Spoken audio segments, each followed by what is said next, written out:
Hi, and welcome to week 5 of the high school football playoffs. I'm Kelly Hines here with Barry Lewis. Barry, before we jump into this week's games, let's look back at that wild 6A game from last week. It was another amazing finish, wasn't it, Kelly? I really thought that Broken Arrow was going to prevail, but Union always seems to find a way, especially the last couple years with incredible last-minute finishes. And this year, Broken Arrow was just a first down or two away from sealing the victory last week. And with their running attack, you thought that they would have a good chance to get that first down or two, but a fumble is turned into a touchdown by Colby Evans, and Union comes away with the 23-22 victory. And also, Union deserves credit for a nice defensive stand in the last minute, because Broken Arrow, again, was only about a first down away from getting into field goal range in the last seconds, and they've got a fine kicker, but Union found a way to come up with the stop. 3 one-point victories in a row. That might be the most impressive or most amazing stat of the playoffs. Union wins its last 3 playoff games by 1 point each. And to put that in perspective, in all of Union's great tradition-rich history, they'd only played 2 one-point games in their playoff history before this year. And to have 3 in a row, that's just amazing. Maybe, as Hunter Ataya said, maybe there is something that what Hunter Ataya, their quarterback, said. It's Redskins magic. That's exactly right. It just looked like all the momentum had shifted Broken Arrow's way, and all the students were so into it. You just felt it. They felt it. I think that they maybe didn't run as fast paced as they might have, but just like the Redskins do, they've been there before. They know what it takes, and those plays, when they're there, they're going to take it. They find a way to win, and it really hit me after the game. Union wins despite its offense not really doing anything after the first drive of the game. Broken Arrow's defense shuts down Union over the last 3 quarters. Union's last 16 points were all set up by its defense or scored by its defense or special teams. Broken Arrow's defense can't play any better, and Union still finds a way to win.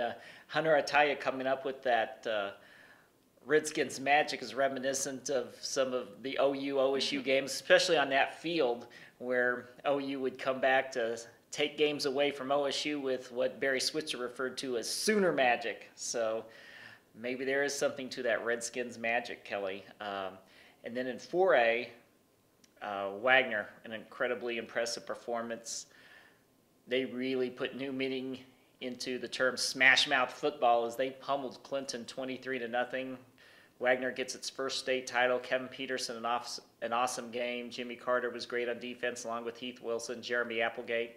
And while that game was going on, Kelly, you had a dandy that you were at in the 3A semifinals a couple miles away at Stillwater High School. Yeah, that was Oklahoma City Heritage Hall and Cascia Hall, and that was just the ultimate showdown. An offense that averages 52 points a game from Heritage Hall, and then Cascia Hall's Blue Swarm defense is just stunning, the matchup there. And Barry J. Sanders, you had to think that he was just going to run all over the field, as he's done all year, but Cascia Hall essentially made him not even a factor. They took away the pass from Heritage Hall, and then it came down to the final drive. Heritage Hall had the ball for 6 minutes.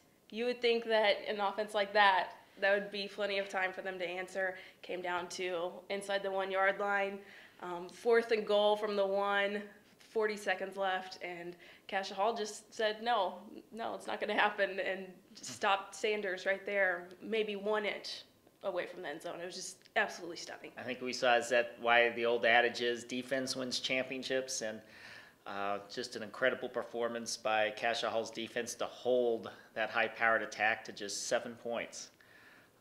Amazing. And this week, Cascia Hall will have another challenge as they take on Anadarko.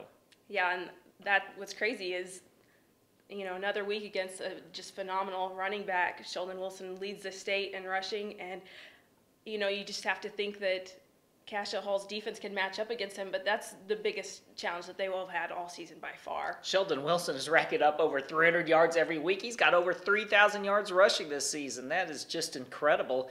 Put that in perspective, I think that's twice as many yards as Barry J. Sanders has, and you know what type of player he is. It'll definitely be a challenge for the Cassia Hall defense led by Connor Sherwood, Hunter Hart, and but I think Cassia Hall will somehow find a way to prevail. That's my prediction. Yeah, I think so. Just like last week, Tate Swab came up with 2 huge plays, and that's someone, we haven't really talked much about. It seems as if, Cassia just wants it so badly after getting embarrassed in last year's quarterfinals, and, they have this big senior class who, they want their trophy back. That's what they talked about after the win last week, and I mean, they were fired up. They're getting all sentimental about a big win like that, and they know that they're close, and it's going to be a big test again. But I think that that talented group of seniors just will make the difference. Yes, that will be at 7:30 p.m. Friday night at Boone Pickens Stadium in Stillwater. And another championship game this weekend involving an area team. Woodland plays Wayne at 1 p.m. Saturday at Boone Pickens Stadium. Woodland looking for its 2nd straight championship, and I think Woodland, led by Willie Zachary and Patrick Bartlett, will prevail. All right, that's all we have time for this week. Be sure to watch TulsaWorld.com on Friday night for the latest scores and updates.